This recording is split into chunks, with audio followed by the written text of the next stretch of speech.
Et il dit à 28, Dieu les bénit. Na Mungu akawabariki.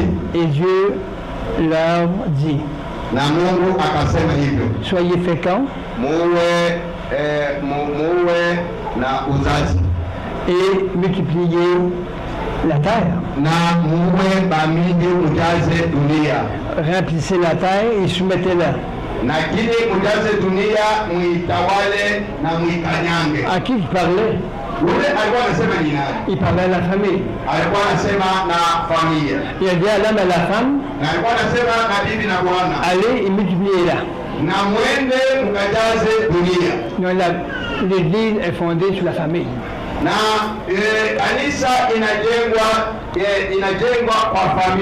Parce qu'on dit tout, on est la famille de Dieu. Mais quelle est ma famille? Est-ce que j'ai la famille en Jésus? Est-ce que l'œuvre de la croix est mon chemin? Pour que la nouvelle que je reçois soit renouvelée.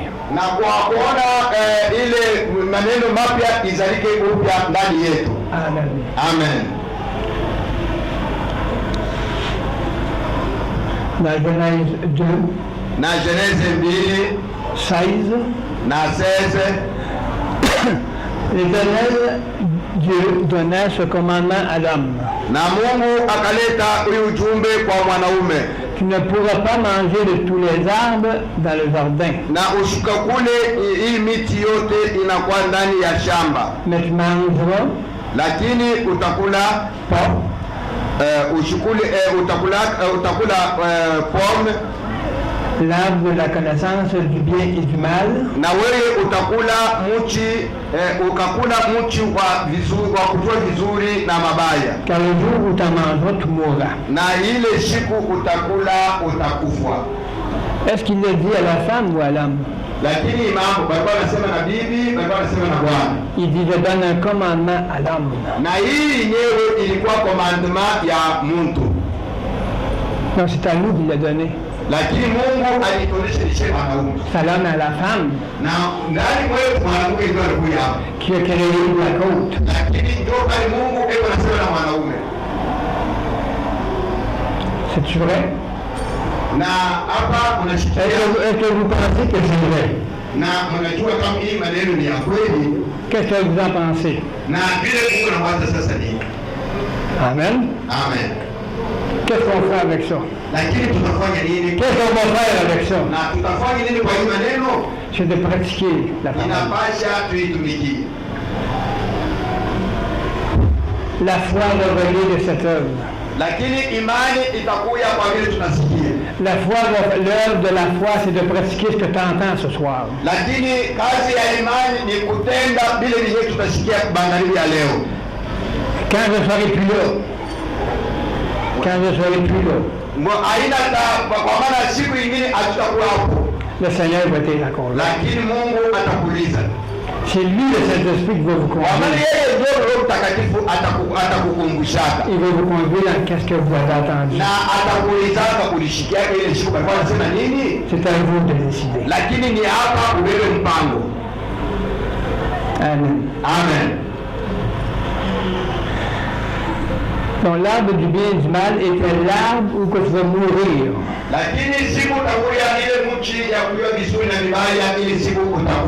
Cet arbre-là était le bien et le mal que nous sommes dans la vie normale de nous-mêmes, dans notre nature.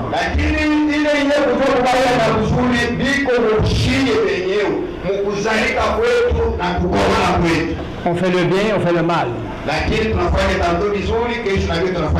On fait le bien parce qu'on pense de faire le bien. Parce que mon instinct me dit ça fait mon affaire.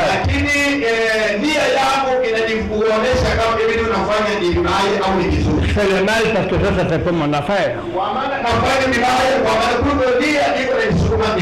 Parce que ça vient toucher mon orgueil puis j'aime pas ça. On se laisse séduire par l'arbre du bien et du mal.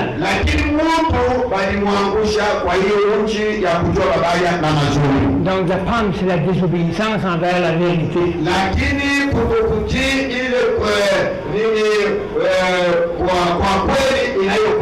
yenye kupatikana ndani ya kitabu. Si on mange du mensonge, Lakini kama tunakula uongo de cet arbre de la nature humaine, ya ile mchi ya umungu wetu ma communion avec le Saint-Esprit coupe. na ile umoja na Roho Mtakatifu inakatika kama unalala bora. Parce que le péché ne peut pas communiquer avec le Saint-Esprit. Kwa maana dhambi haitaungana, haitasema na Roho Mtakatifu. Amen. Amen.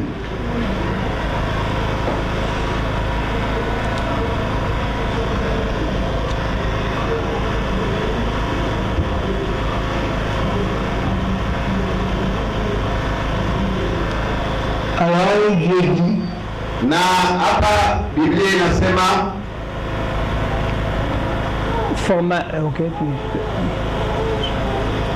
alors Dieu dit, il n'est pas bon que l'homme soit seul. na Mungu anasema mshabiki yake atakasema aina mzuri zaidi ya pili kifita anasema Ezekiel anasema aina mzuri mwanaume awe peke Si yake. on regarde bien ici, Kama tunaangalia vizuri à 17, verset 17 il dit anasema à l'homme, na mtu, tu ne mangeras pas de l'arbre du bien, de la connaissance du bien et du mal.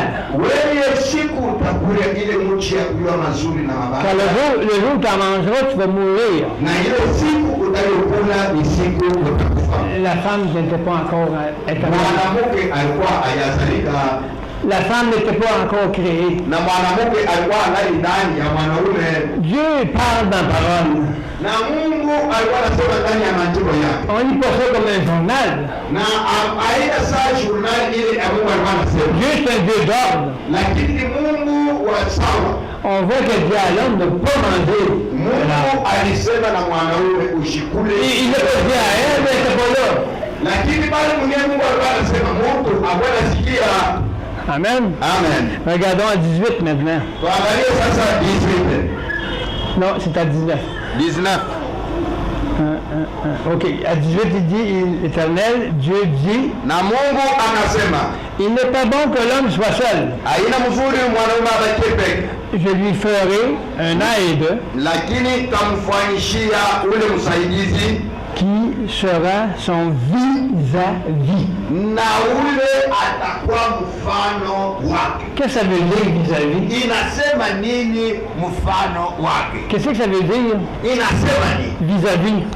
Ni ana na ana. Ça veut dire qu'ils sont unis, hein? Cela veut dire beko kitu hiki kimoja. Donc ils ne peuvent pas se séparer. Ndio hakuna kusema kwa ni kuachana. On va voir plus loin qu'on parle de mari et Na femme. mali ndio wanasema nyama juu ya kwanza. Je ne fais pas de farce avec cette parole. Sijue namna ya Je ne ris pas d'un cœur qui fait honte à Dieu. lakini hii neno iko nalitumika mimi kufuatana na vile Mungu On ne alipatia, se moque pas de Dieu. na hii maneno ni maneno ya Mungu, Mais regardez ce que la parole dit. lakini sikia vile Mungu iko nasema ndani ya kitabu chake, C'est sérieux, la parole. lakini ni ya kweli.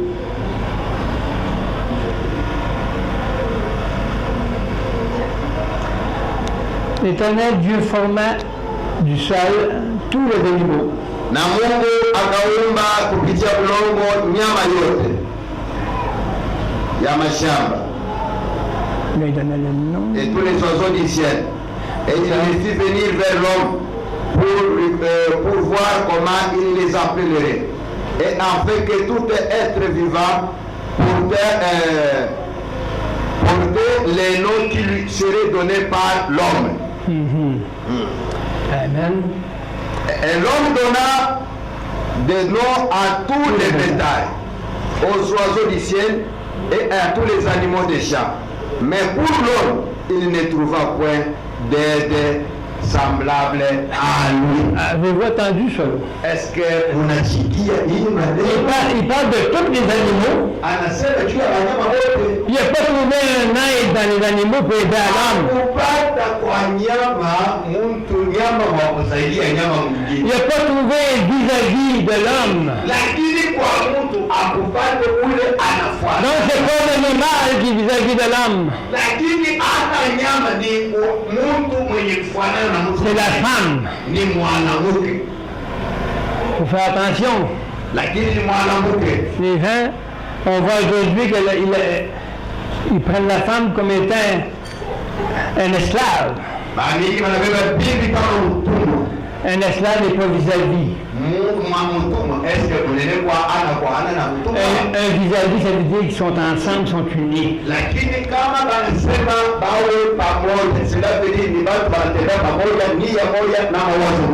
Alléluia. Amen. Alors Dieu fit tomber un profond sommeil sur l'homme qui s'endormit. Fait qu'il y a eu un temps avant de faire la femme. Dans ce temps-là, il a dit à l'homme, mange pas de cet arbre.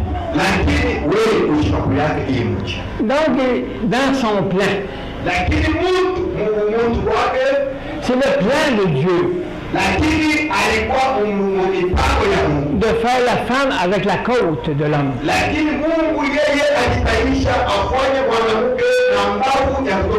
Parce que Dieu a fait tout cela pour prévoir le Fils de Dieu.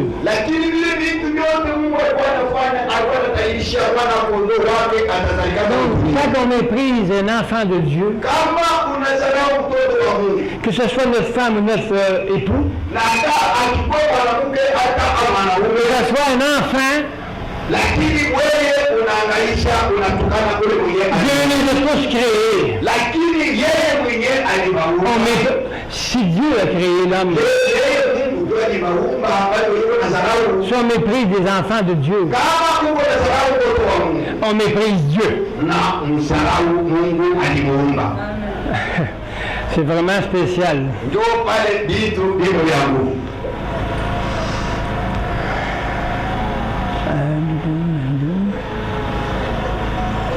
Donc il sommet une femme de la côte qui avait pris de l'homme à l'homme.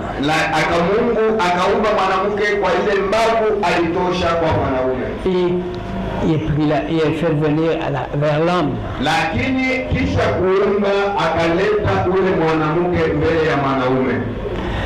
Et l'homme dit,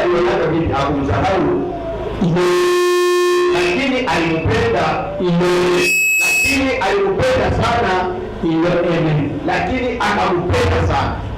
Comme si c'était de son corps.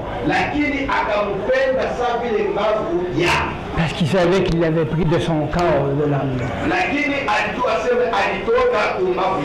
Si tu n'aimes pas ton prochain, et surtout dans le couple,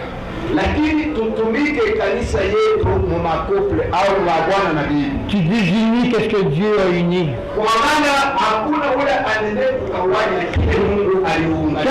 Quand on se donne en mariage, on dit toujours que l'homme ne désigne pas qu'est-ce que Dieu a uni.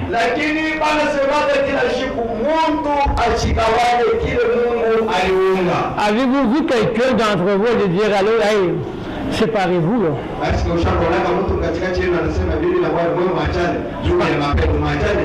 Non, hein, on n'a jamais vu ça. Mais c'est mon vieil homme. C'est la désobéissance. C'est l'arbre du fruit du mal qui rentre en moi.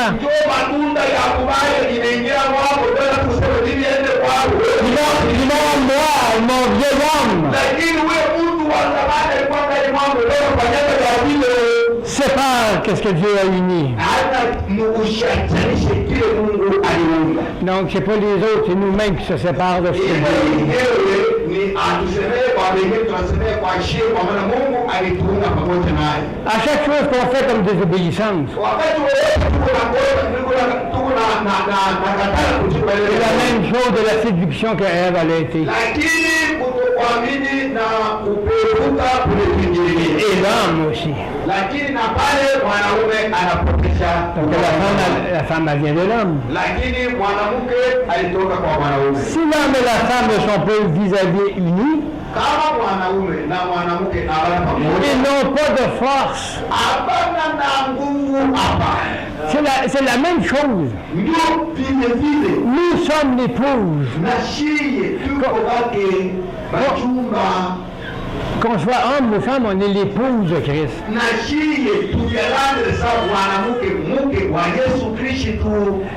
Et Jésus est l'époux. Comment venir à l'image de Dieu sans mon époux? Ça me prend Jésus. Parce qu'il est mon époux. Mais lui n'est pas fait de péché, il n'est pas désobéi.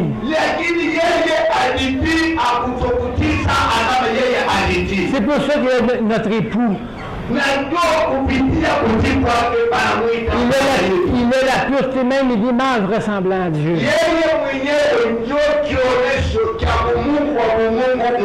Nous, la femme, pouvons-nous marcher sans notre époux? Amen. Amen. Amen. C'est la même chose entre nous. Amen.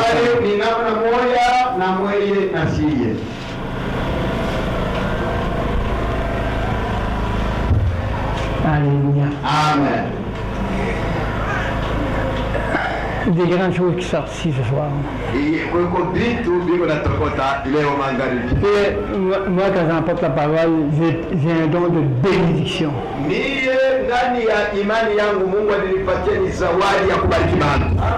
Le Seigneur m'a donné juste quelques références.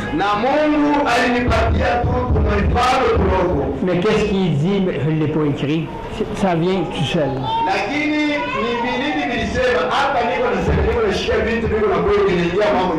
Donc nous pouvons tous être comme ça. Être dans un esprit de communion.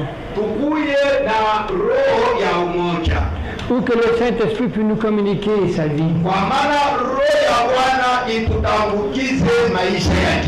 Parce que sa vie, elle va faire un couple uni.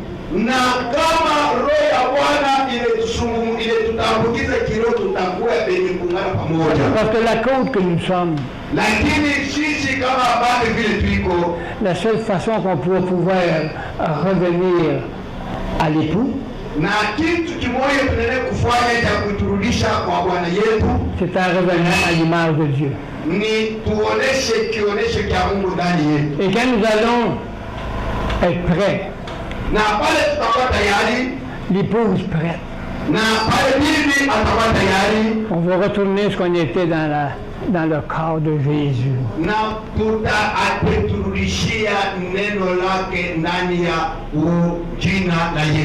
Dans l'homme.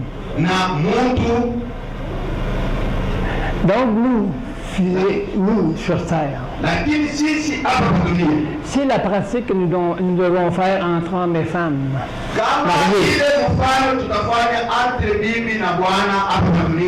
Puisqu'on va s'unir en Jésus, nous donnons notre vie.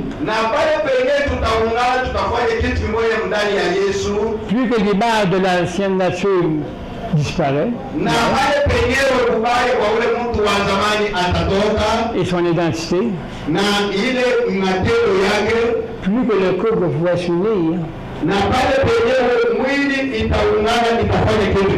Parce qu'ils deviennent à l'image de Dieu. Amen. Amen. Alléluia.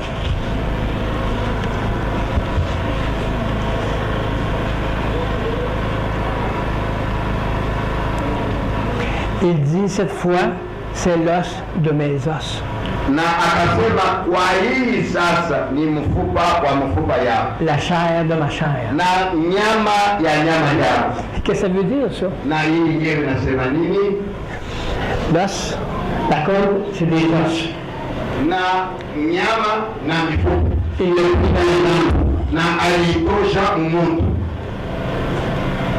on est l'os de ces os. Et la chair de sa chair. Donc on fait partie du même homme.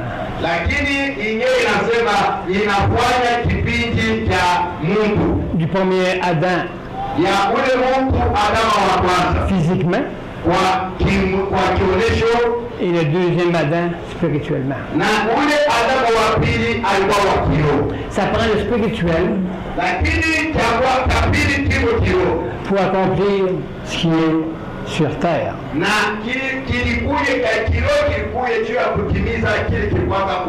C'est le spirituel qui va transformer le terrestre. Ou on peut dire c'est l'arbre de vie qui va transformer l'arbre du bien et du mal.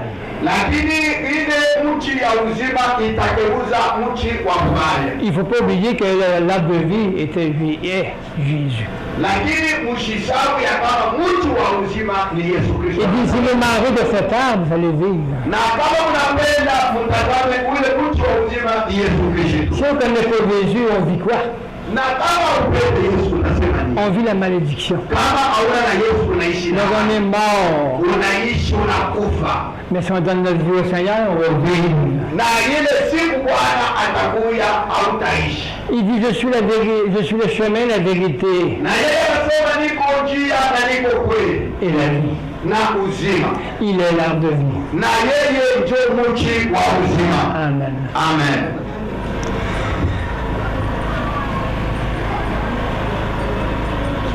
C'est pourquoi l'homme quittera son père et sa mère et s'attachera à sa femme. Ils deviendront une seule chair. C'est quoi qu'on parle? On peut-tu vraiment de lâcher son père et sa mère aussi?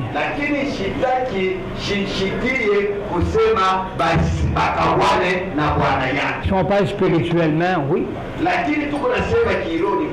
Parce que si on est capable de marcher spirituellement, on va être capable de passer par-dessus la chair. C'est comme Jésus dit, si quelqu'un est digne de me suivre, qu'il laisse son père et sa mère. Mais c'est de laisser ce qu'ils font. C'est pas de faire le mal avec eux. Mais c'est de laisser pour marcher en Jésus-Christ. Donc il quittera toutes choses. Il donnera sa vie comme sa femme le fera. Donc ce ne sera plus leur nature humaine qui va les gérer.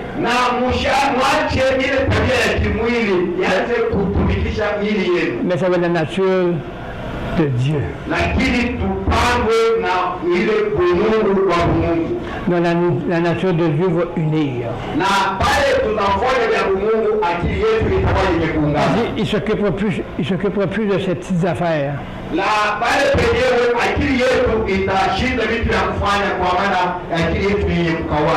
Ni le mari ni la femme. Ils vont s'occuper de leurs affaires en Jésus-Christ.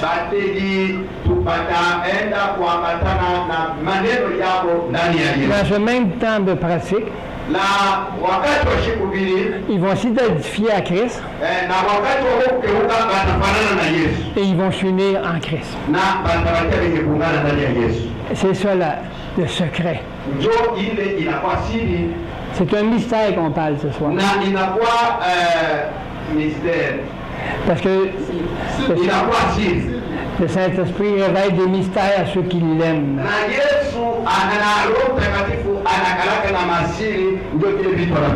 Il n'a pas dit ce qui est Dieu a aimé. Parce que Dieu nous a tous aimés. Il parle à ceux qui l'aiment, Dieu. À ceux qui sont prêts à pratiquer, à donner leur vie pour être transformés, pour pouvoir être unis, pour être un exemple de l'Église, parce que les enfants se réjouiront ensemble.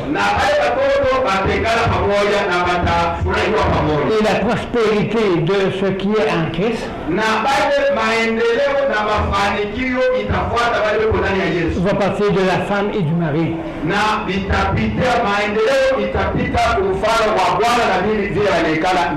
Donc quand on verra des familles unies en Jésus-Christ, on va s'unir dans l'église.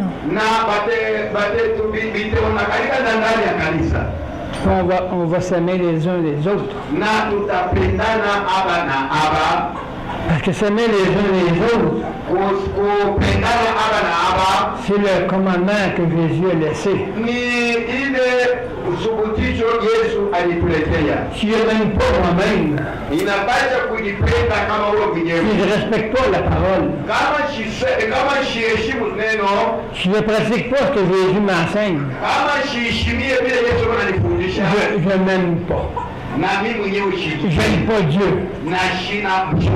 J'aime pas ma femme. J'aime pas personne parce que je n'aime pas moi-même. Parce que je ne suis pas bâti sur la nature de Dieu, mais bâti. Mais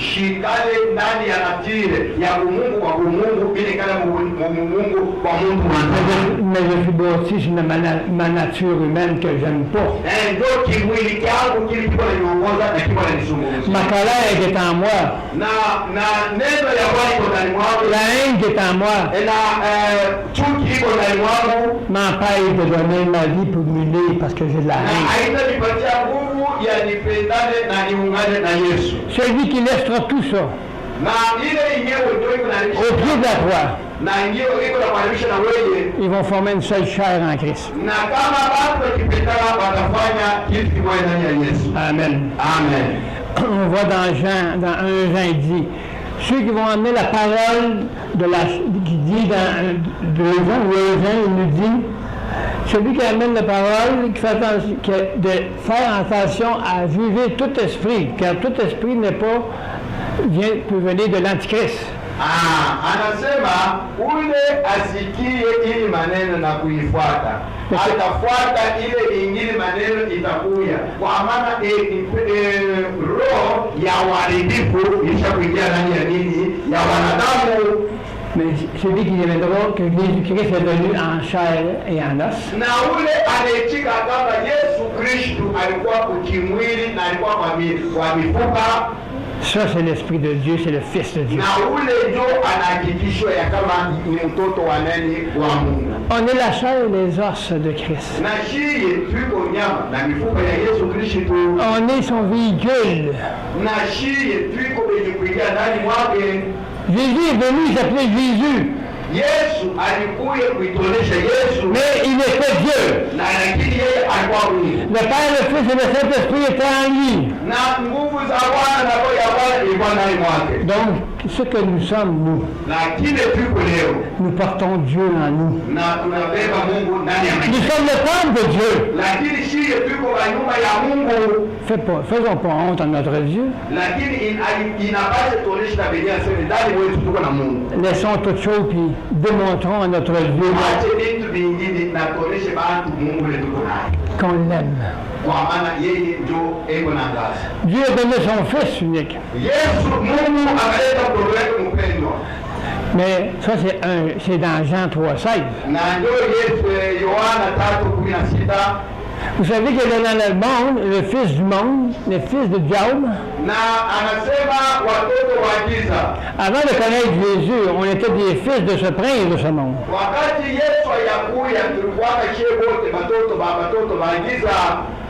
Donc Dieu a envoyé son fils pour aller contre ce fils du monde.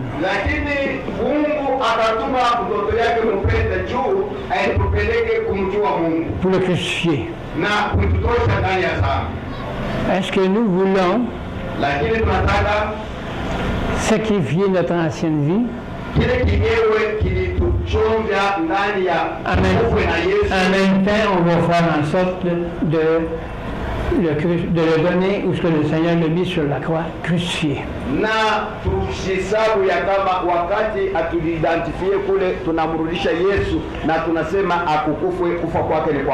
Donc la nouvelle vie en nous, c'est Christ en nous. Puis Christ nous unit. Amen. Amen.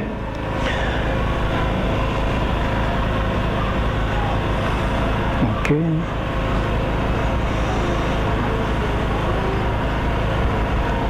Mnamfuata ni mwalimu, iko na vitu vya mingi vya kusema.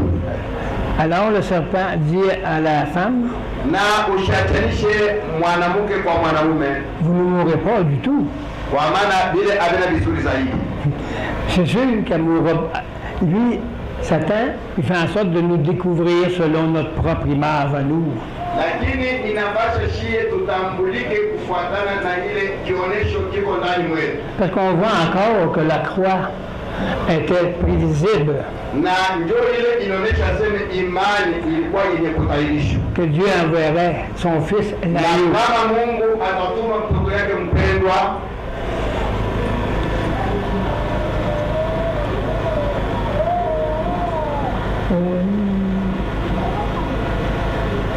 Parce qu'on voit aussi, si quelqu'un kama unaona mtu se garde de lui-même, eko nijangalia ile peke, il veut pas donner sa vie, anapenda kuiongoza ile peke, même il dit, vous prenez pour des petits dieux. na eko saa mtu eko nijifunza kwa shughuli yote, eko nafunza ni kitu gani. Il dit vos yeux s'ouvriront Na kama macho yenu inafunguka et que vous serez comme des dieux na utakuwa saba Mungu, qui connaissent le bien et le mal. na utajua vibaya na vizuri.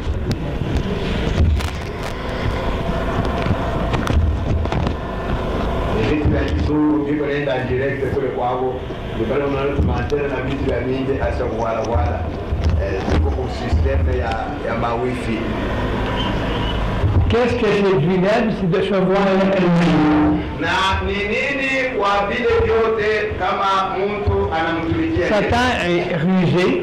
na shetani eko mwerevu sana, Il est encore rusé aujourd'hui. na leo angali tena mwerevu, na hapa tunasema Il nous rend orgueilleux anetupatia kiburi, et il fait voir qui qu'on est capable. anetuonesha shie tunene kuweza kitunene Donc, kuweza. si on est capable, on n'a pas besoin de Dieu. Kama tulisha kuweza vitu vyote tunakuwa sawa Mungu, Il a tellement séduit son esprit lakini kama tukifuata roho yake qui a fait prendre conscience qu'elle était quelqu'un. na ile roho yake inaingisha dhamiri ndani mwetu, Et qu'il l'a séduit en voyant qu'elle pouvait faire des choses différentes qu'avec Dieu. na njoo iko netuonesha vitu vyenye kuachana na vile batu vengine veko neona mu Yesu. Donc c'est la même chose aujourd'hui quand on fait la désobéissance. Njoo kinye kinafuatana na kama mtu eko na kutokutii, On mange de la pomme, le fruit du bien et du mal. na yeye eko natembea na matunda ya kimwili koja kutembea na matunda ya kiroho. Amen. Amen.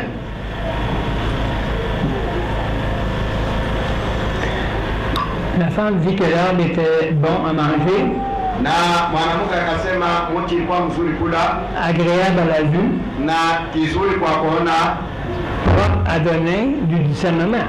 na ilikuwa karibu kuleta ujuru. Qu'est-ce qui était la pomme? C'est la tentation. Na ile yenye inafika huko ni nini? Ni kujaribu. Il démontrait, il a fait discerner en elle-même qu'elle pouvait être comme on est aujourd'hui dans le monde. Na ilipendeza kuonesha ya kama dhamiri ya mtu ilikuwa nafikiria sema nikuye saye, ilikuwa ni kujaribu, je sais que ndio tentation nijaribu chukua pale. Comme je l'ai dit encore, Na vile vile inasema bantu bakuye saa Mungu. on parle que c'est dû la femme. Ndio pale penyewe beko nasema tu aliangusha mwanamke. Mais n'oublions jamais que la femme vient de l'homme. Na ushisawa kama mwanamke alitokea kwa mwanaume, Elle est une partie de l'homme. na mwanamke ni kipande cha mwanaume.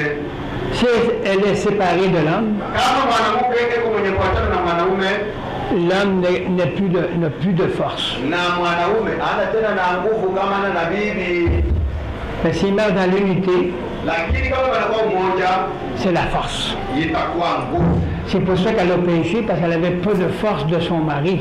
Ndio pale penyewe ulionaka dhambi inaingia, mwanaume ana tena na nguvu kwa bibi yake. Donc, c'est pour ça que la femme est l'aide de l'homme. Na mwanamke ni msaidizi kwa Bwana. Pour compléter les décisions à prendre dans la vie. Tu kama wewe mwanaume unabeba mipango peke, inapaswa na yeye mwanamke akusaidie ndio utabeba mipango yenye kusimama ndani ya maisha. Pour compléter le chemin que Dieu a préparé pour le couple. Na ndio wale wenyewe wanaume ba Mungu alitengeneza juu ya kwenda kutangaza hii maneno. L'homme ne peut pas rien faire sans la femme. Mwanaume anaenda kufanya chochote bila mwanamke. Parce que c'est en vain. Kwa maana vyote atafanya ni hapo. C'est qu'est-ce que la parole nous dit. Il faut réaliser ça aujourd'hui. La plupart du monde entier. C'est pas la plupart, c'est toutes les nations. Le problème, c'est ça. Le désunion entre l'homme et la femme. La femme veut prendre la place de l'homme veut prendre la place de la femme. Ils veulent tout être des pasteurs, ils veulent tout être des choses que Dieu ne nous a même pas dit d'être.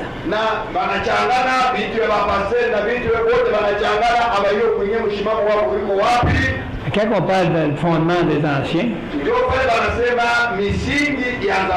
on parle de l'homme et la femme. Parce que l'ancien a besoin de sa femme. Parce qu'il va s'occuper des enfants de Dieu. On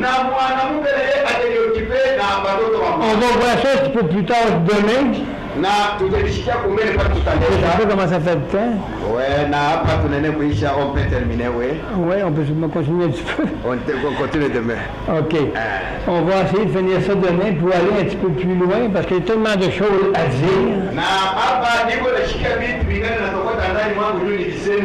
Parce que ça, là, ces enseignements-là qu'il a donnés, j'en aurais à peu près pour 20 heures. 20 heures. 20 heures, vous imaginez? Mais j'espère que ce soir, je prie le Seigneur de faire en sorte de vous donner un esprit de compréhension. Afin que le Saint-Esprit puisse venir dans votre esprit et parler à votre intelligence. Comme Paul dit, soyez transformés dans votre esprit de l'intelligence.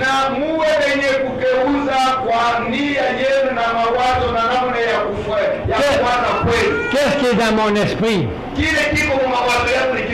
C'est qu'est-ce qu'on a entendu de la parole de Dieu. Maintenant, il faut que je pratique dans ma pensée.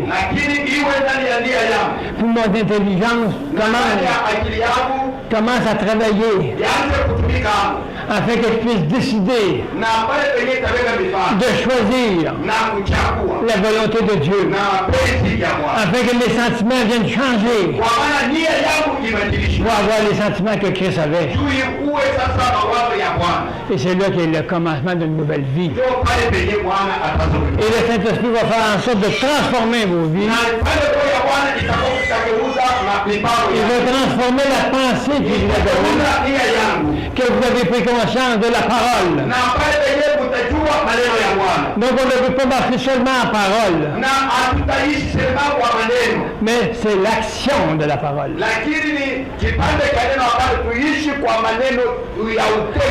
La foi, ce n'est pas de seulement croire.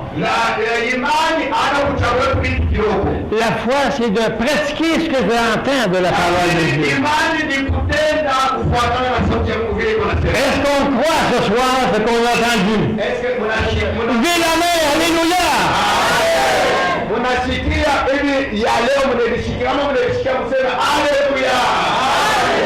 Demain, vous revenez. Vos cœurs vont changer. Il va y avoir un commencement.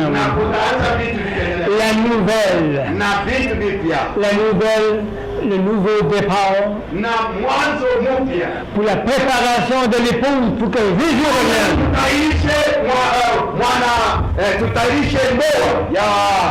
na bwana harusi atakuwa kubeba nini? Kanisa yake. Amen. Amen. Gloire à Dieu. Merci beaucoup. Adoré. Mungu awabariki.